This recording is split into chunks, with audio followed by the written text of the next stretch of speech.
اهدنا الصراط المستقیم۔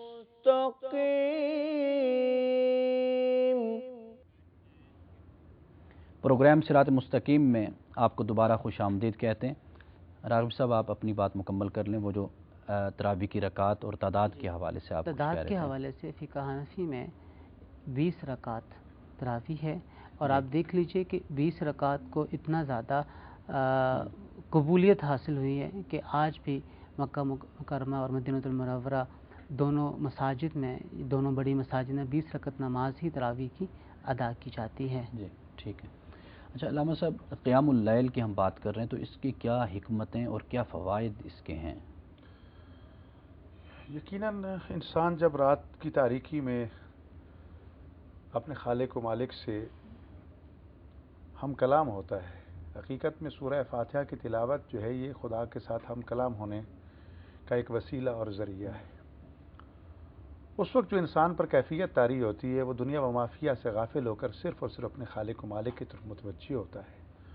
اس کی یہ سوچ اور پھر اپنے پروردگار کی عظمت اور کبریائی کا اعتراف کرتے ہوئے اپنے وجود کے بلند ترین حصے پیشانی کو جب زمین پہ رکھ کے سبحان ربی الاعلی و بحمدہ کی تسبیح پڑھتا ہے تو خالق کو انسان کی یہ ادا اتنی پسند آتی ہے کہ اپنے فرشتوں میں بڑے فخر سے مالک کو خالق فرماتا ہے کہ دیکھو میرے بندے کو کہ اپنے وجود کے بلند ترین حصے کو میرے حضور زمین پر رکھ کر کس طرح میری تسبیح و تقدیس کر رہا ہے، اور اس کے دل میں میری کتنی عظمت و کبریائی جو ہے وہ بسی رچی بسی ہے۔ تو یقیناً اصل مقصد تو رضائے خداوند متعال کو حاصل کرنا ہے۔ ہمارا ہر کام کوئی بھی ہماری زندگی کا کام ہو، اس کا مقصد رضائے خدا کا حصول ہونا چاہیے۔ بالکل۔ خالق راضی ہو گیا، ساری دنیا ناراض ہو جائے کوئی پرواہ نہیں ہے، لیکن اگر خدا نہ خواستہ خالق ناراض ہو گئے، ساری دنیا کو راضی کرتے پھر کوئی فائدہ نہیں ہے۔ رات کو جاگ کر جو نمازوں کا کہا گیا، ابھی تذکرہ ہو رہا تھا رکعتوں کے حوالے سے، کچھ مستحبات کا تذکرہ تو کیا گیا، لیکن مستحبات اور نوافل اور سنن جو ہیں ان کی حد بندی نہیں کی گئی۔ جتنی مرضی آپ نمازیں پڑھ سکیں، ائمہ اہل بیت علیہ الصلوۃ والسلام کے بارے میں حضرت علی بن ابی طالب مشہور ہے کہ ہر رات 1000 رکعت نماز پڑھا کرتے تھے۔ اب اگر خدا ہمیں توفیق دے، طاقت دے، ہم 1000 رکعت پڑھیں، اس سے زیادہ پڑھیں، اس سے کم پڑھیں، تو اس پہ کوئی پابندی نہیں ہے، لیکن کچھ ہی باتیں نسبت کے حوالے سے اس کی حد بندی کر دی گئی ہے۔ صحیح۔ نوافل ہے، صبح کی نماز تہجد ہے، جس طرح علامہ صاحب ہی کہہ رہے تھے 8 رکعت اور پھر 3 اس میں وتر شامل کر کے تو 11 رکعت ہے۔ تو یہ چیزیں تو حد بندی اس لیے کی گئی کہ ہمارے لیے آسانی پیدا ہو سکے، وگرنہ ان ذوات مقدسہ کے لیے تو اس میں بھی عبادت کے مدارج کہاں تک، زندگی بھر عبادت کی اور پھر دنیا سے جاتے ہوئے یہ کہا کہ میرا اللہ جتنا آپ کی بات کرنے کا حق تھا وہ ہم سے ادا نہیں ہو سکا۔ رات کو جاگنا چاہیے تنہائی میں، اور یہ بھی تاکید ہے روایات میں کہ مستحب اور سنت عبادتیں جو اپنے گھر میں انجام دیا کرو، فرائض کو مسجد میں ادا کرو، سنت کو گھر میں ادا کیا کرو، بلکہ کہا گیا کہ ہر گھر میں ہاں اس میں بہت سا فائدہ۔ گھر میں یہ ہے کہ اگر آپ ایک مقام معین کر لیں، ہم نے ہر خرافات کے لیے گھر میں چیزیں مخصوص کی ہوئی ہیں، کونے گوشے مقرر کیے ہوئے ہیں، لیکن اگر ایک نماز کے لیے کونا مقرر کر لیں تو وہ ہمیں جگہ خود بخود خالق و مالک کی طرف متوجہ کرے گی۔ ایک دوسری بات یہ ہے کہ جہاں بندہ خدا نماز پڑھتا ہے، رکوع و سجود کرتا ہے، اپنے خالق سے ہم کلام ہوتا ہے، وہاں سے اس کی صدا جو ہے وہ عرش الہی تک پہنچتی ہے، اور اس راستے میں موجود مخلوقات خدا اس کی آواز سے مانوس ہو جاتی ہیں اور اس کے لیے طلب مغفرت کرتی ہیں۔ یہاں تک کہا گیا اگر کسی بندہ مومن پہ مشکل وقت آ جائے، موت کے وقت اس کی موت کا مرحلہ مشکل آ جائے تو اس کو اٹھا کے وہاں جا کے لٹا دو جہاں وہ نماز پڑھا کرتا تھا، تو اس کی موت کی شدت جو ہے وہ کم ہو سکتی ہے۔ تو گھر میں کوئی ایسی جگہ ہوگی تو اس سے فائدہ اٹھائے گا، لیکن اگر گھر میں کوئی مصلی ہی نہیں مل رہا،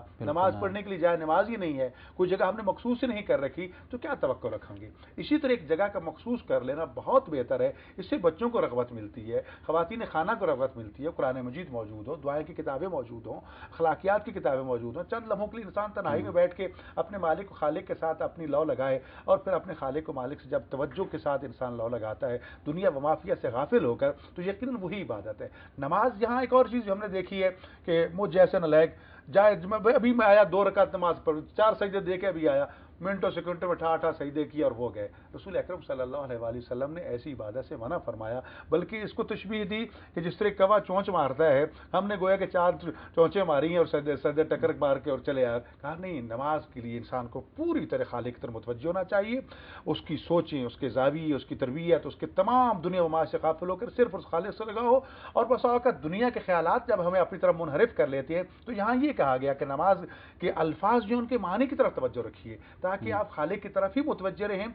और ये नमाज जो है यकीनन बेशक इसमें हज़ारों खामियाँ मुमकिन हैं, लेकिन इन्न सलात तन्हा अनिल फ़हशाइ वल मुनकर, नमाज बहरहाल इंसान को बुराई और बेहयाई से रोकती है। एक नौजवान ने हज़रत इमाम जाफ़र सादिक़ अलैहिस्सलाम से अर्ज़ की, मौला नमाज भी पढ़ता हूँ, बेहयाई भी करता हूँ, बुरे काम भी करता हूँ। तो आपने फरमाया नमाज पढ़ते रहो, यकीनन एक न एक दिन लम्हा आएगा कि यही नमाज तुझे बुराई से रोकेगी। तो लिहाजा हमें नमाज के ज़रिए अपने खालिक को मालिक के साथ अपने राब्ते को मुस्तवार रखना चाहिए, और ये मुत्तकी की इलामत भी है। सूरह बकरा की पहली आयत में युकीमून सलात व मिम्मा रज़क़नाहुम यunfiqून, इसी चीज़ की तरफ है, और ये फ़ेल मुज़ारे का सीगा है, इसमें इस्तिमरार पाया जाता है। ये नहीं है कि माह रमज़ान में 4 नमाज़ें पढ़ ली तो हक़ अदा हो गया, नहीं, जब से नमाज फ़र्ज़ हुई है फिर मरते दम तक उस नमाज को अदा करते रहना है, कभी भी उस नमाज को तर्क नहीं करना। जो जानबूझ के नमाज छोड़ेगा तो उसके बारे में कहा गया फ़कत कफर, उसने तो कुफ्र किया है, वो कुफ्र डॉक्टर का साहब, मुर्तकिब है। राग़िब साहब, अब आपसे यानी मैं ये पूछना चाहूँगा, एक तो बात हो गई कि क़ियामुल लैल की क्या हिकमत और क्या फ़वाइद हैं, लेकिन रसूलुल्लाह सल्लल्लाहु अलैहि वसल्लम का मामूल ख़ास तौर पर क्या था क़ियामुल लैल के हवाले से? नबी करीम सल्लल्लाहु अलैहि वसल्लम के अगर आप मामूल को देखना चाहते हैं तो आप अपने तमाम असहाब से बढ़कर क़ियामुल लैल की तरफ तवज्जो फरमाया करते थे। ख़ुसूसियत के साथ रमज़ान के आखिरी अशरे को देख लीजिए, नबी करीम सल्लल्लाहु अलैहि वसल्लम आखिरी अशरे में अपने और अपने घर वालों को कमर बस्ता कर लेते थे आखिरी अशरे का हक़ अदा करने के लिए।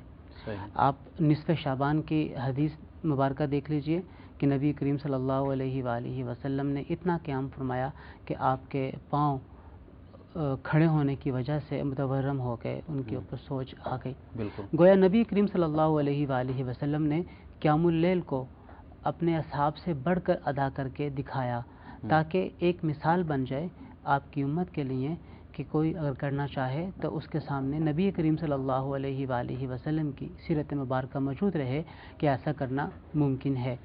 और रमज़ान की अगर हम बात करते हैं तो रमज़ान में आम रातों में तो क़ियामुल लैल होता ही है, इसमें अज़ाफ़त हम तहज्जुद की नमाज़ का कर सकते हैं, अज़ाफ़ी तौर पे हम तहज्जुद की नमाज़ भी पढ़ सकते हैं।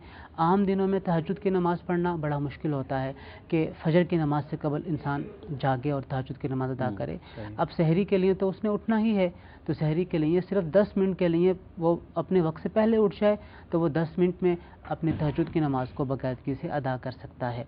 उसके बाद जब रमज़ान के आखिरी अशरे की रातें आएँ, मुमकिन हो सके तो एतकाफ़ के लिए मस्जिद में चला जाए, अगर मुमकिन ना हो सके तो कम से कम जो 5 रातें हैं ताकि उनमें वो क़याम करने की कोशिश करे। पहले हम बात कर रहे थे कि जैसे आपने तहज्जुद की बात की है, अगर एक शख्स जो उनसे वो 5 वक्त नमाज ही उसने पूरे साल पूरी अदा नहीं की, तो क्या बेहतर नहीं है कि वो क़ियामुल लैल में अपनी क़ज़ा नमाज़ें जो उनसे? जी बिल्कुल बिल्कुल। आप ये देखिए कि इस माह मुबारक में ये कहा गया है इस हवाले से कि जो नफल अदा करता है उसे फ़र्ज़ का सवाब मिलता है, और जो फ़र्ज़ अदा करता है उसे 70 फ़र्ज़ों के बराबर सवाब दिया जाता है।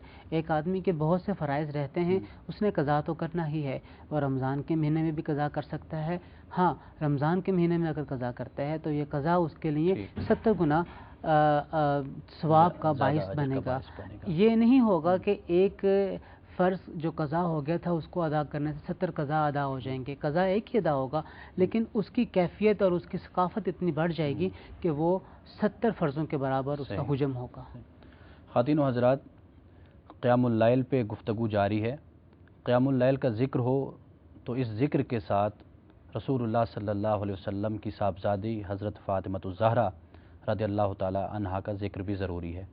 आज आपका यौम वफ़ात है, तो हम वक्फ़े से आने के बाद अपने मेहमानान गिरामी से यही पूछेंगे कि क़ियामुल लैल के हवाले से हज़रत सय्यदा कायनात फ़ातिमतुज़ ज़हरा रज़ियल्लाहु ताला अन्हा की ज़िंदगी का मामूल क्या था।